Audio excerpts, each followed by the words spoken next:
नमस्कार दोस्तों।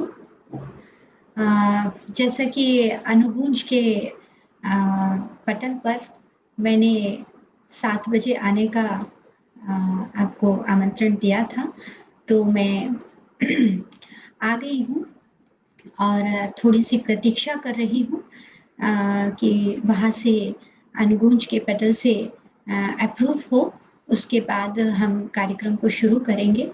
क्योंकि ये जो अभी लाइव कार्यक्रम चलने लगे हैं, तो उसमें थोड़ा-सा 2-3 मिनट का फ़र्क होता है और यहाँ हम शुरू हो जाते हैं, लेकिन एक प्रक्रिया होती है कि हमें वहाँ से अप्रूवल मिलता है, उसके बाद जो है कार्यक्रम हम शुरू करते हैं।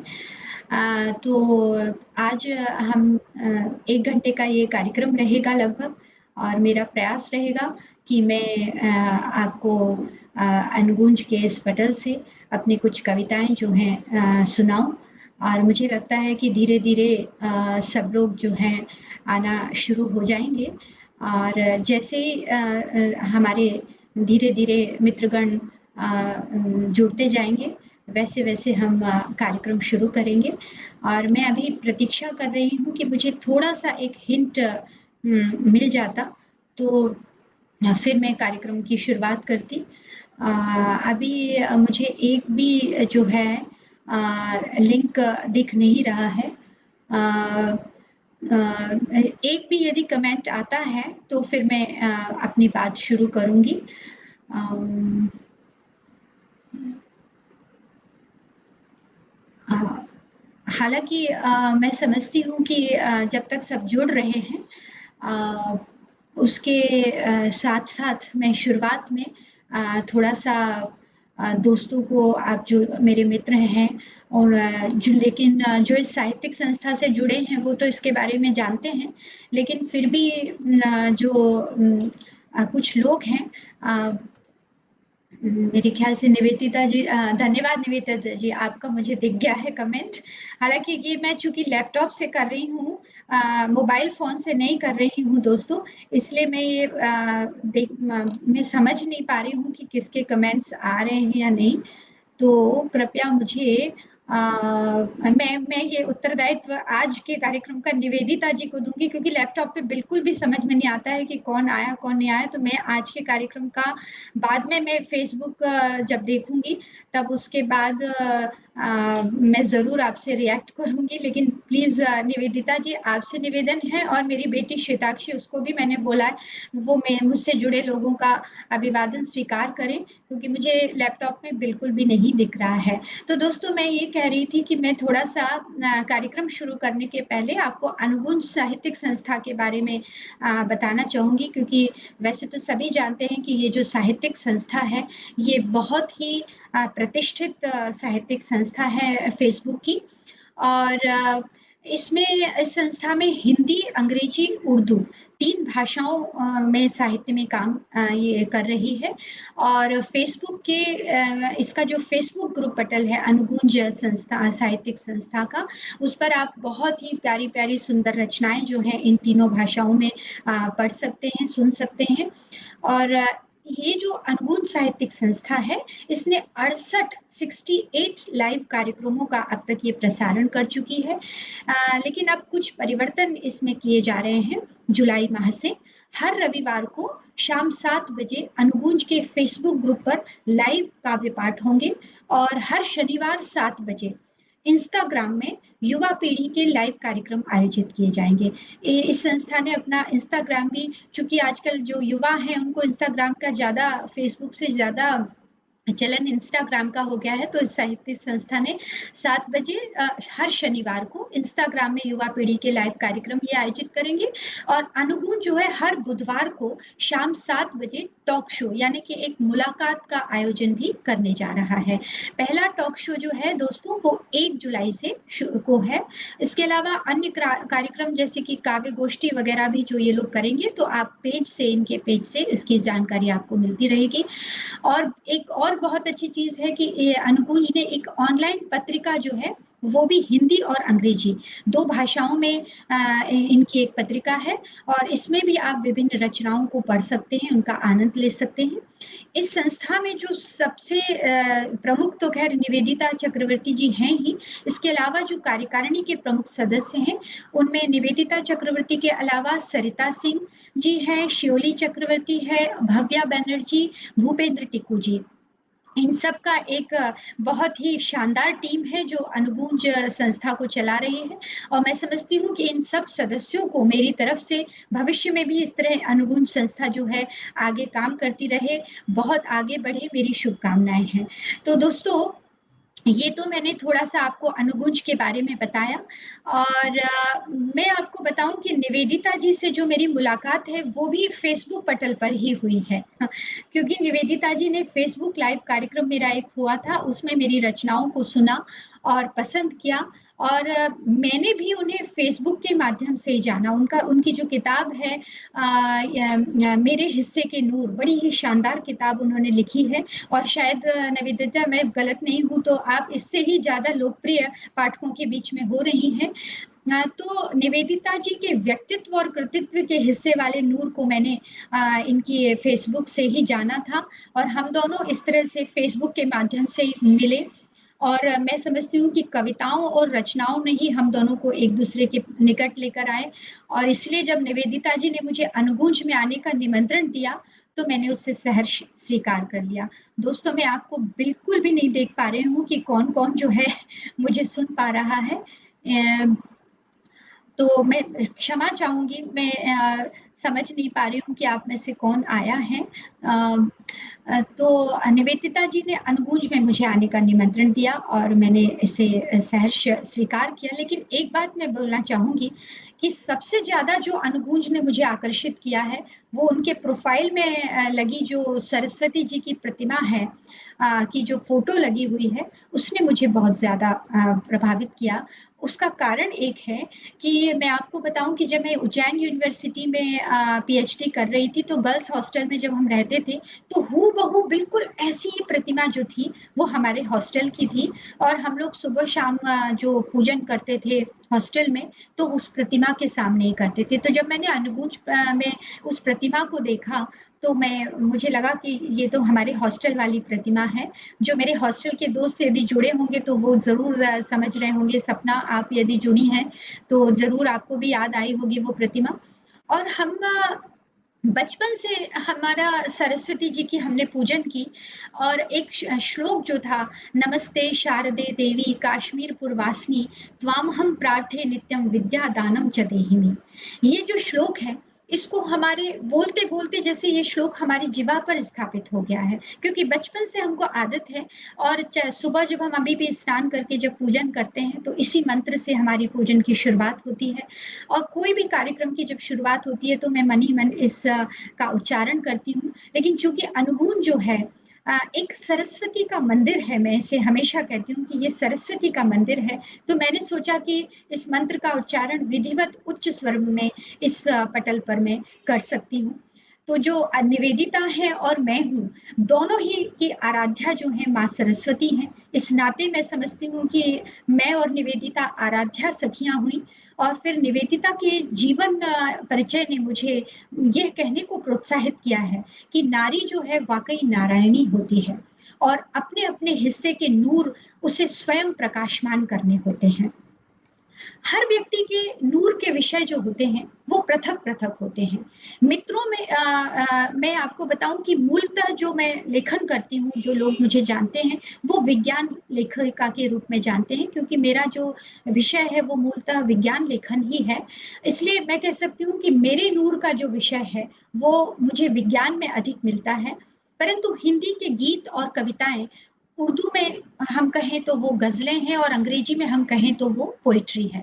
तो अलग-अलग नाम भले ही हैं, लेकिन उसकी उत्पत्ति का जो स्रोत है, वो मानव की संवेदना ही होती है। चाहे उर्दू में हम गज़ल करें तो भी जब तक संवेदनाएँ नहीं होंगी, ना तो वो गज़ल होगी, ना कविता होगी। तो जो संवेदनाएँ जब शब्द बनकर प्रस्फुटित होती हैं, तो हम वो कविताओं का रूप ले लेती हैं। और विज्ञान लेखों और पुस्तकों के अलावा जब कभी भी मेरे अंदर संवेदनाओं का ज्वार आता है, तो तो फिर वो हिंदी कविताओं का सृजन हो जाता है। और यूँ तो मेरे जो मित्र हैं वो जानते हैं कि मेरी जो कविताएँ हैं उनके विषय विज्ञान ज़्यादा होते हैं, और इसके अलावा देश प्रेम है, वैश्विक सामाजिक सामयिक जो भी विषय होते हैं उन पे पर मैं कविताएँ लिखती हूँ। लेकिन आज का कार्यक्रम मैं आपको बताऊँ, विशेष रूप से मेरी जो भारतीय नारियों पर मैंने जो कविताएँ लिखी हैं कुछ चुनिंदा, उनको लेकर मैं आई हूँ। और सबसे बड़ी बात जो कि मैंने पहले भी कहा कि मैं निवेदिता जी का जो व्यक्तित्व है और कृतित्व रहा है, उससे मैं बहुत प्रभावित हुई हूँ। तो दोस्तों, आज मैं विशेष रूप से निवेदिता, आज का जो कार्यक्रम है मेरा, मैं आपको एक प्रेरणा के तौर पर आपको पूरा कार्यक्रम समर्पित करना चाहूंगी। और जो एक ऐसी निवेदिता, एक ऐसी प्रेरणा है जो अपनी सपनों की उड़ानों से शिखर तक पहुंचकर अपनी अनुगूंज से साहित्य जगत को गुंजायमान कर रही हैं। तो दोस्तों, आज का मेरा पूरा कार्यक्रम निवेदिता को समर्पित है। और मैं मानती हूँ कि भारत ही नहीं, विश्व में भी जो नारियों को स्वयं की जो मेधा होती है उसको सिद्ध करने के लिए, उसको प्रमाणित करने के लिए तुलनात्मक तौर पर बहुत अधिक संघर्ष करना पड़ा है, और आज भी करना पड़ रहा है। बहुत जो नारियां होती हैं, स्त्रियां होती हैं, उनको सब कुछ बहुत सहज नहीं होता है। हर बार उनको बताना पड़ता है कि नहीं, हम कुछ हैं। और काव्य की भाषा में यदि मैं कहूँ तो जो नारी होती है वो किसी गजल की तरह मुझे लगती है। तो आज के कार्यक्रम की जो मैं पहली कविता जो है मेरी, वो है, उसका शीर्षक गजल है। और उसमें आप खोजेंगे कि किस तरह से नारी और गजल जो है वो उनका एक स्वरूप जो है वो एक ही होता है। आपका आशीर्वाद चाहूंगी। आज के कार्यक्रम की पहली मेरी कविता है गजल। जब कोई आहत करे तो गजल होती है, जब कोई आहत करे तो गजल होती है, जब कोई चाहत करे तो गजल होती है। मुझे बड़ा अजीब लग रहा है कि मैं बिल्कुल भी कमेंट नहीं देख पा रही हूँ। लेकिन मुझे लग रहा है कि आपको कविता अच्छी लग रही होगी। कि जब कोई आहत करे तो गजल होती है, जब कोई चाहत करे तो गजल होती है। गजल रूह भी, मंदिरों के शिखर भी है गजल। गजल रूह भी, मंदिरों के शिखर भी है गजल। जब कोई इबादत करे तो गजल होती है। गजल मैं भी, गजल मैं भी, तुम भी हो एक गजल। कुछ अपनी, कुछ उनकी गजल। आपस में शिकायत करे तो गजल होती है। नफा नुकसान की बात ही नहीं है यहाँ, नफा नुकसान की बात ही नहीं है यहाँ। रूठने मनाने की इजाजत मिले तो गजल होती है। और ध्यान चाहूंगी कि मुद्दतें लगती हैं दिल मिलने में, मुद्दतें लगती है दिल मिलने में। शिद्दतों से सुकून मिलते हैं यहाँ। दिलों में जो राहत मिले तो गजल होती है। जब कोई हिफाजत करे तो गजल होती है, जब कोई हिफाजत करे तो गजल होती है। तो दोस्तों, ये जो हिफाजत की बात मैंने की है, हिफाजत की बात नारियों में अपने आप ही आ जाती है। या यूं कहें कि ये जो हिफाजत का जो भाव होता है या जो आदत होती है, वो माँ से हर बेटी को अपने आप ही मिलती है। माँ जो है बहुत कुछ सिखा जाती हैं अपनी अपनी माँ को, अपनी अपनी बेटी को, माफ कीजिएगा। तो बेटियां अपने आप माँ से सब कुछ सीख लेती हैं। तो हिफाजत का जो भाव होता है वो भी अपने आप माँ से बेटी को आ जाता है। लेकिन इसके बाद भी मैं आपको बताऊं कि हर बात जो बेटियां होती हैं उनको बहुत पक्षपात झेलना पड़ता है। और वो चुपचाप माँ के बाद उनका जो उत्तरदायित्व होता है वो अपने आप ले लेती हैं, उनको पता भी नहीं चलता है। लेकिन फिर भी मैंने एक कविता लिखी थी, पक्षपात। आपका ध्यान चाहूंगी कि माना बेटी के हिस्से में, माना बेटी के हिस्से में माँ थोड़ा कुछ कम आती है। माना बेटी के हिस्से में माँ थोड़ा कुछ कम आती है। पर सच है कि हर बेटी में माँ ज्यादा कहीं समाती है। पर सच है कि बेटी में माँ ज्यादा कहीं समाती है। बेटी को ज्यादा बना सहिष्णु, बेटी को ज्यादा बना सहिष्णु माँ पक्षपात तो करती है। अपने बेटे को संभालने माँ बेटी में माँ धरती है। धरती है मतलब यहाँ रखती है से है कि अपने बेटे को संभालने माँ बेटी में माँ धरती है। माँ के इस अबोल धर्म को बेटी बहुत समझती है। और मैं हूँ भैया, मैं ही माँ हूँ, बहन शपथ यह करती है। तो जब कभी माँ नहीं रहती है तो बेटी अपने आप अपने भाई की माँ बन जाती है। तो सोचिएगा कि जरा एक नारी जो होती है वो एक साथ माँ, बेटी और बहन, इन तीनों रूपों का निर्वहन करती आई है भारत में, और मुझे लगता है विश्व में भी। लेकिन उसके अलावा आप देखेंगे कि आज भी जो एक पत्नी होती है, एक बहू होती है, वधू होती है, उसे भ्रूण हत्या जैसी विकृतियों से भी जूझना पड़ता है। और भ्रूण हत्याएं या फिर जन्म लेने के बाद बेटियों की हत्याएं आज की बात नहीं है। आप देखेंगे कि सदियों से जो माँ होती है वो इस कुरीति को झेलते आ रही है। हमारे भारत के बहुत से ऐसे जगह हैं जहाँ पर ये वेदना जो है माँ को झेलनी पड़ती है। बहुत मजबूर होती हैं स्त्रियां, मुझे लगता है वो कुछ कह नहीं पाती हैं। और आप देखेंगे कि विज्ञान में जब से भ्रूणावस्था में ही लिंग के पता करने की तकनीक विकसित हुई तो ये दुष्कृत्य जो है और भी ज्यादा जो है बढ़ गया।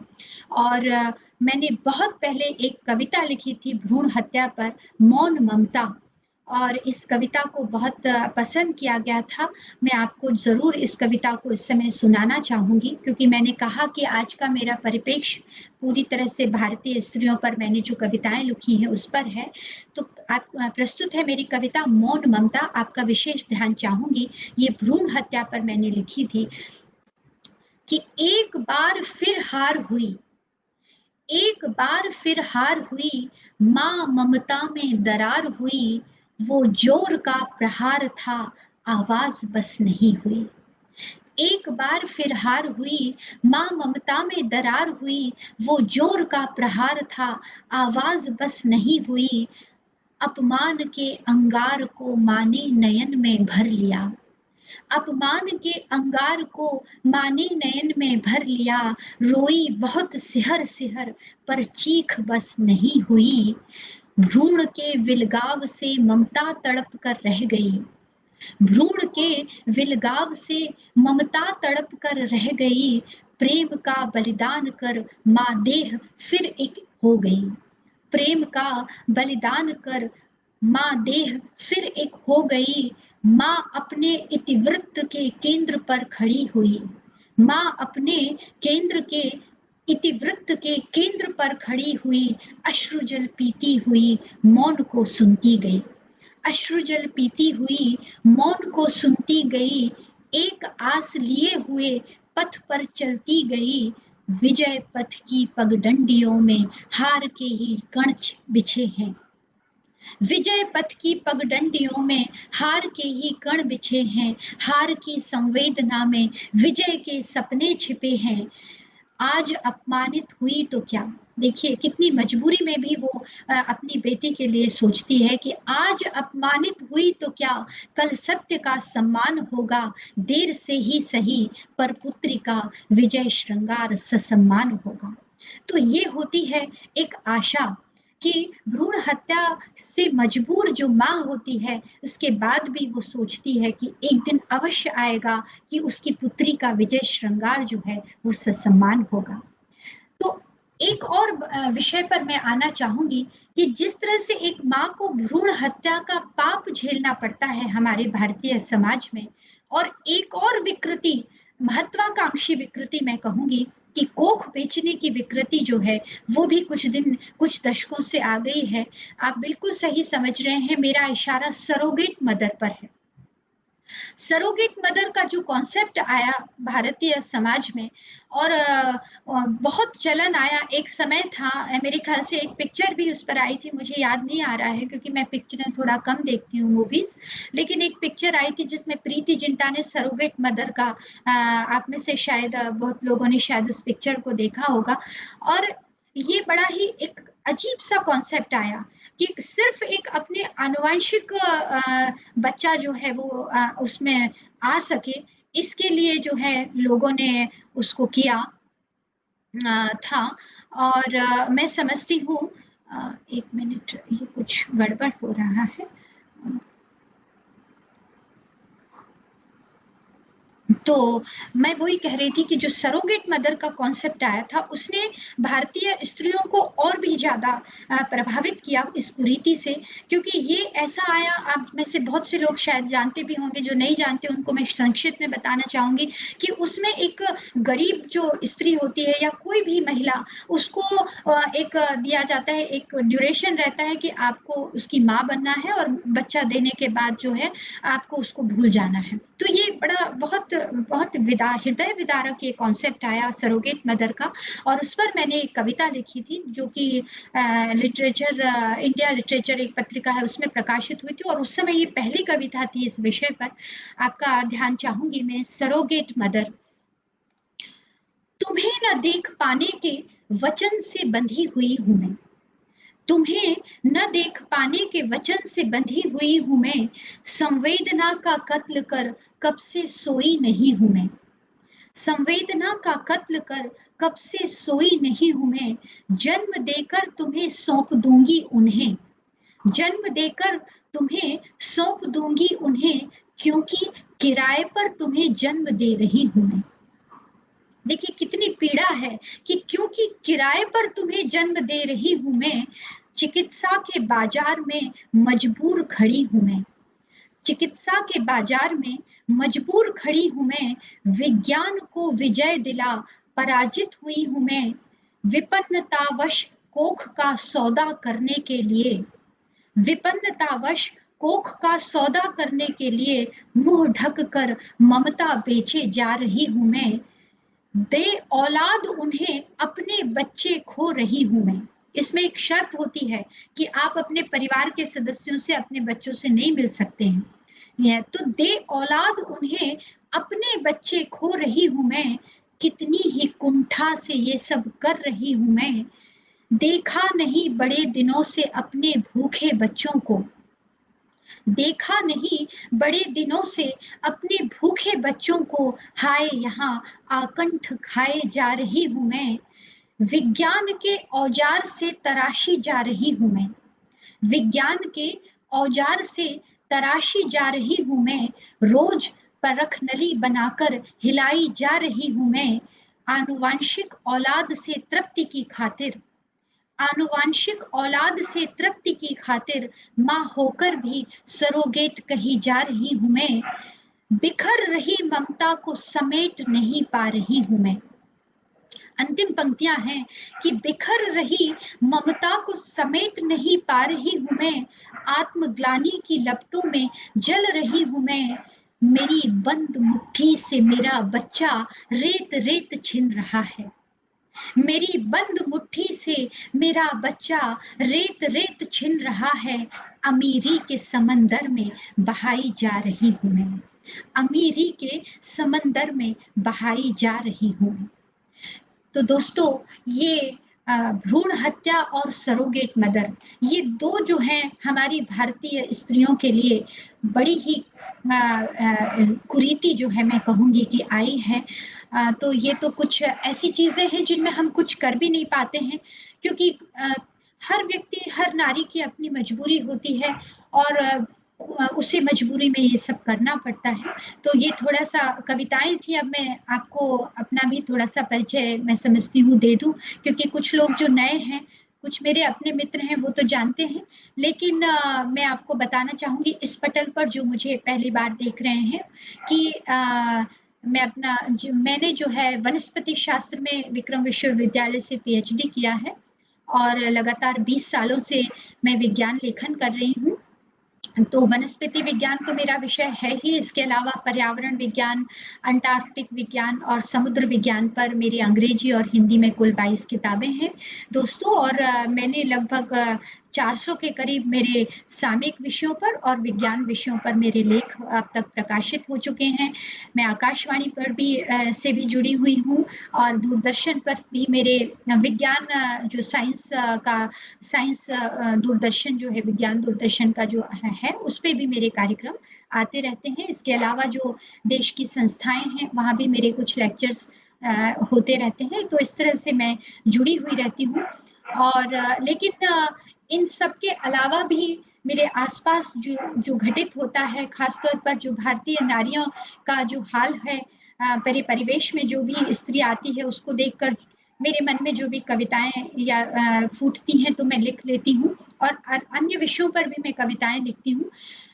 लेकिन कई बार दोस्तों मैं देखती हूँ कि जो हमारे समाज में, चाहे वो पढ़ा लिखा समाज भी होता है या निम्न वर्गीय समाज होता है, वहां पर खासतौर पर मैं देखती हूँ कि अभी भी भारतीय महिलाओं की जो स्थिति है वो बहुत अच्छी नहीं है।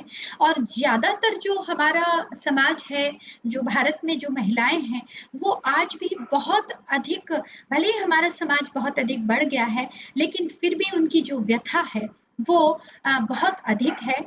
वहां पर उन्हें बहुत से तिरस्कार सहने पड़ते हैं और बहुत संघर्ष करना पड़ता है। तो वो बात मुझे बहुत झकझोर देती है। मैंने बहुत पहले भारत तुम्हारी नारी की व्यथा, ये एक कविता लिखी थी। विशेष तौर पर मैं आपको ये कविता सुनाना चाहूंगी क्योंकि हमारे साथ जो भी महिलाएं जुड़ी हुई होंगी वो जानती है कि आज हम कितना भी आगे बढ़ गए हैं, लेकिन कहीं ना कहीं भारत की स्त्रियां अभी भी उस दशा में रह रही हैं और बिल्कुल चुपचाप सब कुछ सहन कर रही हैं। तो आपका आशीर्वाद चाहूंगी अगली कविता के लिए। भारत तुम्हारी नारी की व्यथा। समाज के वे तिरस्कार, समाज के वे तिरस्कार, अपनों की कटु बोलियां, अभाव भाव और स्वभाव, कितनी विषम परिस्थितियां, कैसे मेरे जिंदा रहने की चाह के पीछे पड़े हैं। मैंने कई बार देखा कि उन्हें क्या क्या नहीं सुनना पड़ता है, कि कैसे मेरे जिंदा रहने की चाह के पीछे पड़े हैं। सदियों से मौन हम कंटकों के पथ पर खड़े हैं, सदियों से मौन हम कंटकों के पथ पर खड़े हैं।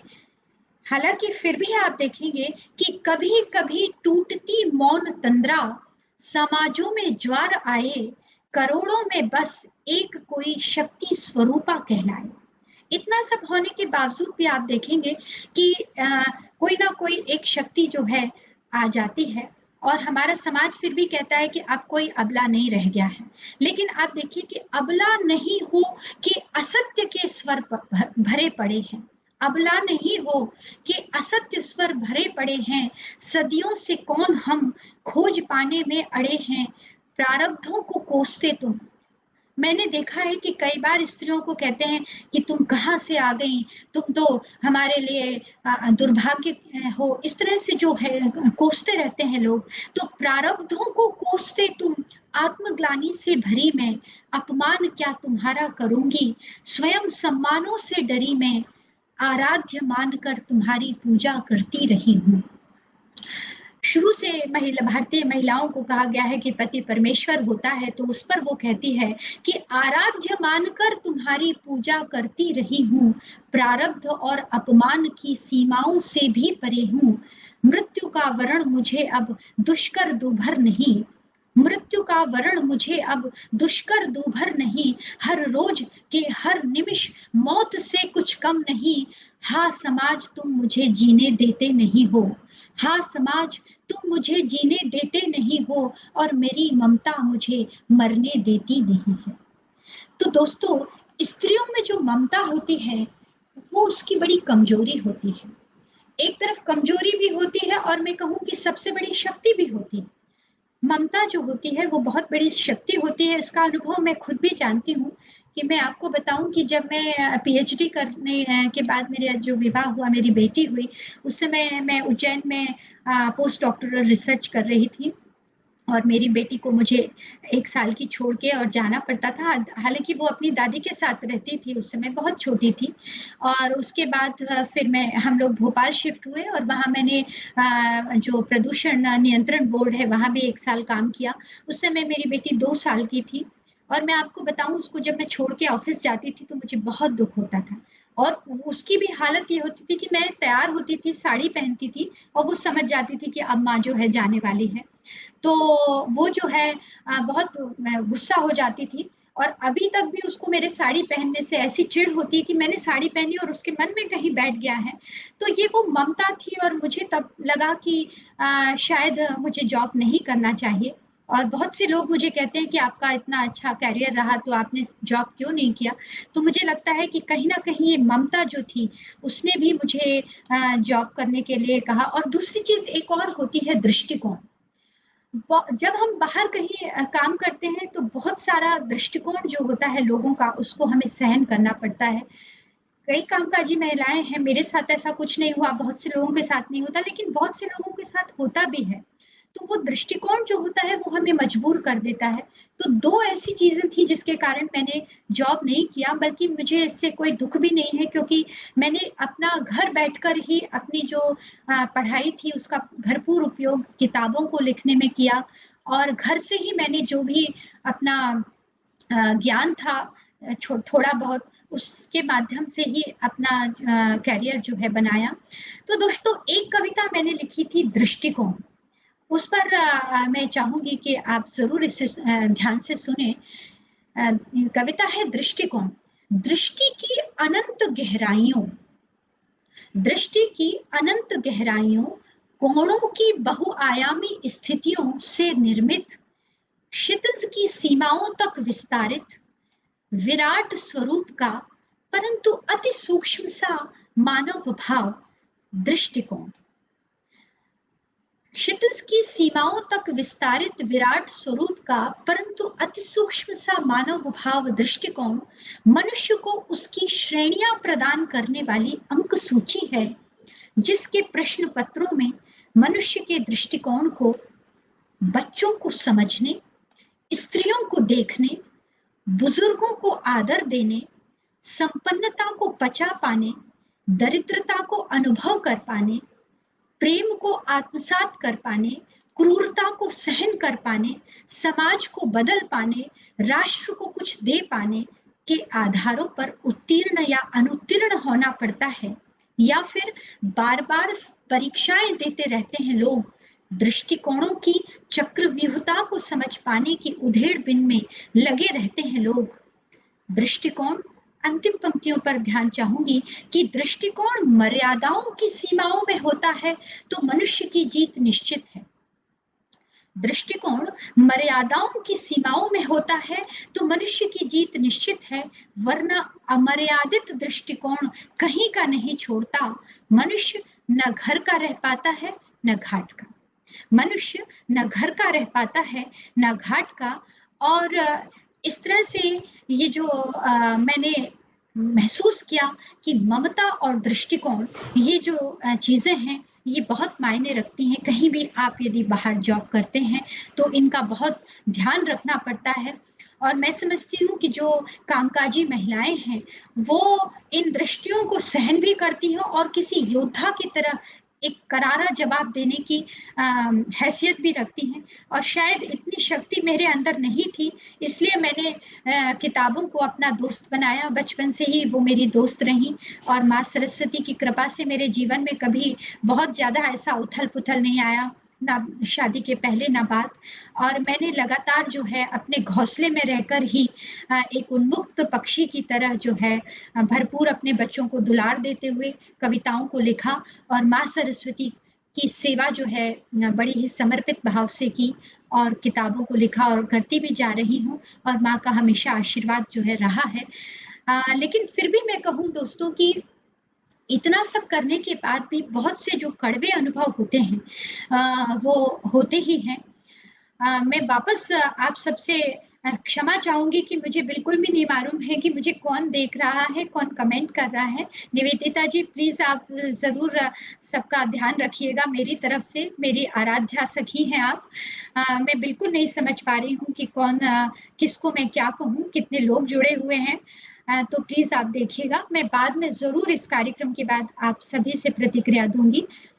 तो मैं वही बात कह रही थी कि भले ही मैंने घर से रहकर, एक हौसले में रहकर अपना करियर का काम किया है, लेकिन फिर भी कुछ कड़वे अनुभव जो होते हैं वो आते ही हैं।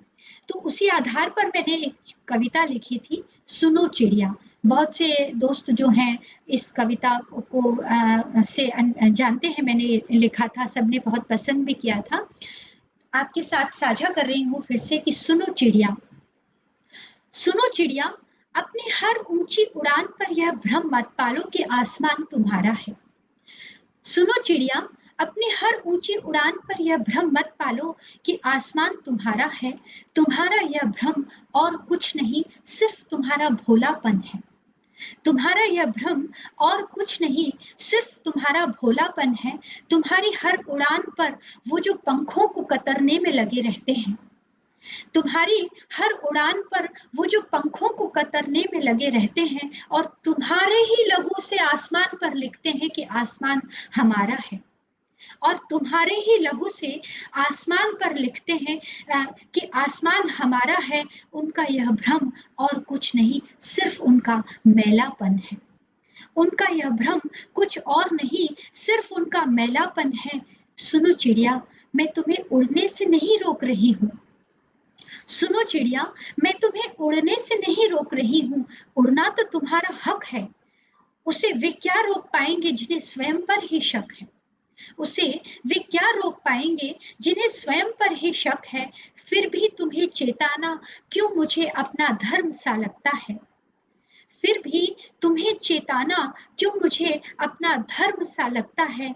तुम्हारे कतरे पंखों में शायद मुझे अपना मर्म सा दिखता है। तुम्हारे कतरे पंखों के जीवाश्म अवसादों में दबे कहीं मिले थे मुझे। आज भी उन्हें मैंने गहरे तहखानों में संजो रखा है। सुनो चिड़िया, आसमान तुम्हारा नहीं। सुनो चिड़िया, आसमान तुम्हारा नहीं, पर उड़ाने तुम्हारी अपनी हैं। अवसाद तुम्हारा नहीं, कटे पंखों की जुबानें तुम्हारी अपनी हैं। भोलेपन से कहीं दूर कुछ तो ऐसा करके दिखाना होगा। भोलेपन से कहीं दूर कुछ तो ऐसा करके दिखाना होगा। मद को उनके कर चूर चूर उड़ानों की सच का दम दिखाना होगा। कि मद को उनके कर चूर चूर उड़ानों की सच का दम दिखाना होगा। आसमान उनका भी नहीं, आसमान उनका भी नहीं है। इस भ्रम से उनको उठाना होगा। आओ एक ऊंची उड़ान साथ भरकर आते हैं। आओ साथ एक ऊंची उड़ान भरकर आते हैं। दम हम में भी है, चलो उनको दिखाते हैं। दम हम में भी है, चलो उनको दिखाते हैं। तो दोस्तों, कभी कभी भारतीय स्त्रियों को ये दम भर के दिखाना पड़ता है कि हाँ, हम ऊंची उड़ान भर सकते हैं। लेकिन मैं कहूँ तो आजकल समाज में बहुत बदलाव आया है। और मैं समझती हूँ कि उस बदलाव को मैंने खुद भी अनुभव किया है। और मेरी हर उड़ान में मेरे पति डॉक्टर रवि मिश्रा जी हमेशा साथ रहे हैं। चाहे मेरी छोटी उड़ान हो, बड़ी उड़ान हो, छोटे पुरस्कार रहे हों, बड़े पुरस्कार रहे हों, सभी को लेने के लिए मैं हमेशा उनके साथ ही गई हूँ। और मैं बहुत से लोग ये जानते होंगे कि अब तक का मुझे सबसे बड़ा पुरस्कार मिला था 14 सितंबर 2014 की बात है। राष्ट्रपति भवन से में कार्यक्रम था, आयोजित होना था। मेरी किताब थी उस भारतीय अंटार्कटिक संभार तंत्र, उसको प्रथम पुरस्कार मिला था दोस्तों। और वो पुरस्कार लेने के लिए मैं राष्ट्रपति भवन गई थी और वहां भी रवि मेरे साथ गए थे। और मैं आपको बताऊं कि इस वैसे उनकी प्रतिक्रिया मिलना बड़ा मुश्किल होता है कि रवि को क्या अच्छा लग रहा है, क्या बुरा लग रहा है। लेकिन उस समय मैं कहूँ तो वो मुझसे ज्यादा कहीं अधिक खुश थे। और इस तरह से बहुत से हमारे भारतीय समाज में आपको उदाहरण मिल जाएंगे कि पत्नियां जो है अपने जीवन साथियों के गहरे प्रेम और सहयोग से अपने कार्यक्षेत्र में बहुत आगे बढ़ रही हैं। आप देखेंगे कि फेसबुक लाइव पर भी जो भी बहुत से हमारे मित्र आ रही हैं, तो वो कार्यक्षेत्र में बहुत आगे हैं।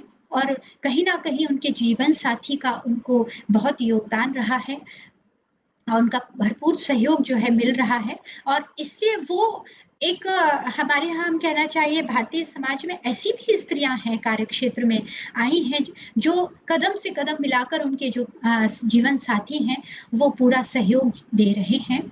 और मेरी अगली कविता जो है जीवन साथी है, विशेष तौर पर मैंने अपने जीवन साथी के लिए ही लिखी थी। लेकिन मैं समझती हूँ कि जो हर भारतीय नारी है जिसको अपने जीवन साथी का पूरा सहयोग मिला है, वो भी इस कविता में अपने आप को पाएगी।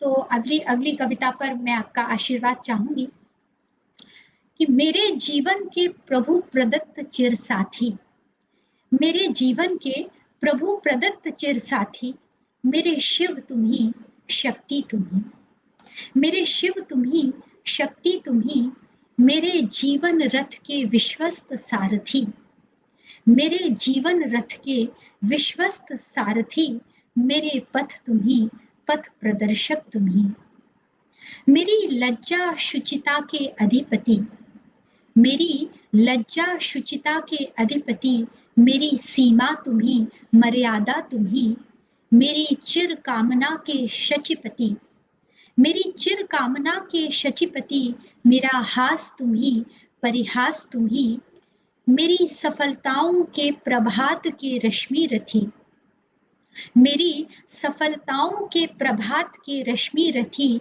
मेरी हर रचना तुम्ही, प्रतिभा तुम्ही, सुमन कंटकों से भरे हर राह के संगी पथी, सुमन कंटकों से भरे हर राह के संगी पति, मेरा गहना तुम्ही, सज्जा तुम्ही, मेरे सौभाग्य की द्युति दमकती प्रशस्ति, मेरे सौभाग्य की द्युति दमकती प्रशस्ति, मेरे प्रिय तुम्ही, प्रियतम तुम्ही। और अंतिम पंक्तियां हैं जो शायद इससे सभी मेरी भारतीय पत्नियां इत्तेफाक रखेंगी कि मेरे बिना कुछ न कर पाने के मेरे अभ्यर्थी, मेरे बिना कुछ न कर पाने के मेरे अभ्यर्थी, मेरी व्यस्तता तुम्ही, अस्वस्थता तुम्ही, मेरी व्यस्तता तुम्ही, अस्वस्थता तुम्ही। हालांकि दोस्तों भारत में बहुत सी स्त्रियां ऐसी भी हैं जो बिल्कुल अकेले आगे बढ़ी हैं और बढ़ रही हैं, अकेले जीती हैं, और मैं उन शक्तिशाली व्यक्तित्व वाली ऐसी अकेली स्त्रियों को नमन करती हूँ, क्योंकि मैं समझती हूँ कि अकेले काम करना बहुत ही कठिन होता है, और खासतौर पर स्त्रियों का अकेले पथ पर बढ़ना बहुत कठिन होता है। लेकिन उन्हीं को दृष्टिगत रखते हुए मैंने एक कविता लिखी थी कि हाँ मैं जीती हूँ, जीती हूँ मतलब विजय हुई है। बहुत से इन कविता में आप समझ जाएंगे कि वो कौन स्त्रियां हैं जो अकेले अपने बल पर बढ़ी और जीती। कि जब कल्पनाएं साकार होने लगती हैं, जब कल्पनाएं साकार होने लगती हैं, तब भी विश्वास के सुख को अनुभव कर पाना कितना अप्रतिम सा लगता है।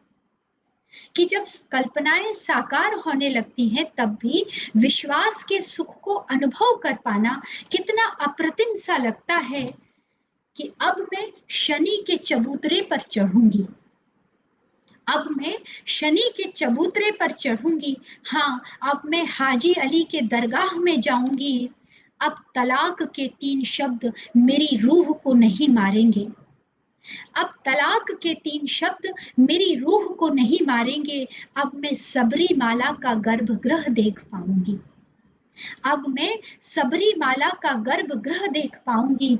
आह सदियों की निराशाएं, आह सदियों की निराशाएं, सूरज की पहली किरण भी कितनी कम लग रही है, सूरज की पहली किरण भी कितनी कम लग रही है, पर हाँ यह सच है मैं जीती हूँ, पर हाँ सच है मैं जीती हूँ, आज मैं जीती हूँ।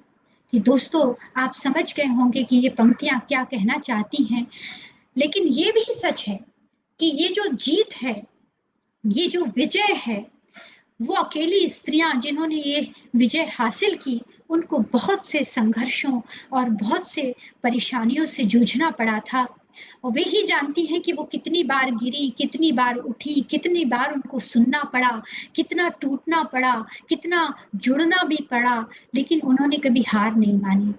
और ये जो संघर्ष होता है अकेले का, ये बहुत बड़ा संघर्ष होता है।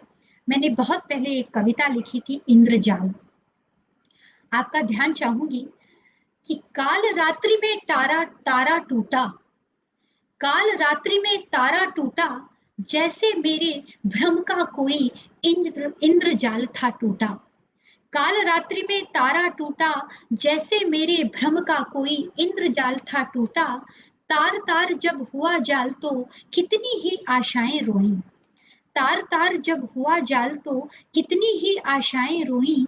तार तार जब हुआ जाल तो शब्दों ने जैसे वाणी खोई। मूक बनी मैं खड़ी रही कितने ही ज्वारों तक। मूक बनी मैं खड़ी रही कितने ही ज्वारों तक। सचल हुई जब आया एक ऐसा भाटा। ज्ञात हुआ वह भ्रम था मेरा, वह मेरा एक सन्नाटा। जीवन की इस काल रात्रि में कितने ही तारे टूटेंगे। जीवन की इस काल रात्रि में कितने ही तारे टूटेंगे। कितने ही भ्रमजालों के वे इंद्रजाल छूटेंगे। तार तार आशाएं होंगी। अंतिम पंक्तियों पर ध्यान चाहूंगी कि तार तार आशाएं होंगी, तार तार होंगे सपने। चलना तुझे अकेले होगा, चलना तुझे अकेले होगा, क्या दूजे कैसे अपने। चलना तुझे अकेले होगा, क्या दूजे कैसे अपने। तो दोस्तों, ऐसी ही दुर्गा स्वरूपा अकेली स्त्री शक्ति कर्तव्यों को पूरा करने की भी शिक्षा देती है। समय मुझे लग रहा है कि बहुत कम बचा है, इसलिए मैं ज्यादा बात नहीं करूंगी, लेकिन एक बात जरूर कहना चाहूंगी कि इस तरह की जो हमारी भारतीय शक्तियां स्वरूपा जो स्त्रियां हैं, वो कहीं ना कहीं हमें एक कर्तव्य का संदेश भी देती हैं और बड़ी अच्छी शिक्षा भी देती हैं कि पूर्ण कर कर्तव्य की कहीं प्रलय ना आ जाए। ये एक अगली कविता है मेरी कि हो गई जो भूल तो प्रायश्चित में न समय गवा। व्यर्थ के अनर्थ के विचार से न खौफ खा। सुधार ले भूल की फिर न धोखा खा पाए। सुधार ले भूल कि फिर न धोखा खा पाए। पूर्ण कर कर्तव्य की कहीं प्रलय ना आ जाए। और भूत से संतुष्ट हो तो चलना ना छोड़ दो। संलग्न ही रहो सदा, शून्य बनना छोड़ दो। चलते रहो मंजिल न जब तक आ जाए। पूर्ण कर कर्तव्य की कहीं प्रलय न आ जाए।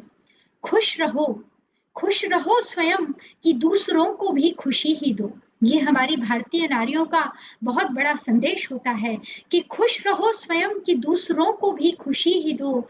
प्यार दो सभी को कि फिर कहीं तुम ही ना कह उठो कि वो चले गए और हम प्यार ही ना कर पाए। कि पूर्ण कर कर्तव्य की कहीं प्रलय ना आ जाए। कि पूर्ण कर कर्तव्य की कहीं प्रलय ना आ जाए। और इस तरह दोस्तों, हमें अपने कर्तव्यों को जरूर पूरा करना चाहिए। मनुष्य के अनेक कर्तव्य होते हैं, अपने प्रति के कर्तव्य होते हैं, परिवार के सदस्यों के प्रति कर्तव्य होते हैं, समाज के प्रति कर्तव्य, देश के प्रति कर्तव्य होते हैं। और भारतीय नारी एक कर्तव्य निष्ठा की वो प्रतिमूर्ति होती है कि वो हमें सिखाती है कि हमें हर तरह के कर्तव्य जो हैं वो करने चाहिए। ऋग्वेद की एक सूक्ति है दोस्तों, शिवो भूहु। और इस सूक्ति का अर्थ है कि हे जीवात्मन, तू सबका कल्याण करने वाला बन। यहाँ ईश्वर ने वेद की इस सूक्ति के द्वारा परोपकार करने की प्रेरणा जो है मनुष्यों को दी है। और इस कोरोना काल के संकट के दौर में हम सभी शीघ्र स्वस्थ हों, इन शुभकामनाओं के साथ मैं अपनी अंतिम कविता रखूंगी, शुभकामना। और मुझे लगता है कि जो आज का मैंने कार्यक्रम समर्पित किया है निवेदिता जी के लिए, तो निवेदिता जी स्वयं भी एक ऐसी कर्तव्यनिष्ठ प्रेरणा शक्ति है, भारतीय स्त्रियों के लिए एक प्रेरणा है। निवेदिता जी, मैं तो आपकी कृतित्व से इतना प्रसन्न हूँ, इतना खुश हूँ कि मैं समझती हूँ कि आप आगे चलकर, अभी तो आपकी शुरुआत है, मुझे लगता है आगे चलकर आप बहुत बड़ी प्रेरणा जो है भारतीय साहित्य के लिए, विशेषकर स्त्रियों के लिए बनेंगी। तो मैं विशेष तौर पर आपके लिए भी और आज के मेरे सभी सुनने वालों के लिए शुभकामनाओं, मेरी एक कविता है उसको सुनाते हुए अंतिम कविता के साथ विदा लूंगी।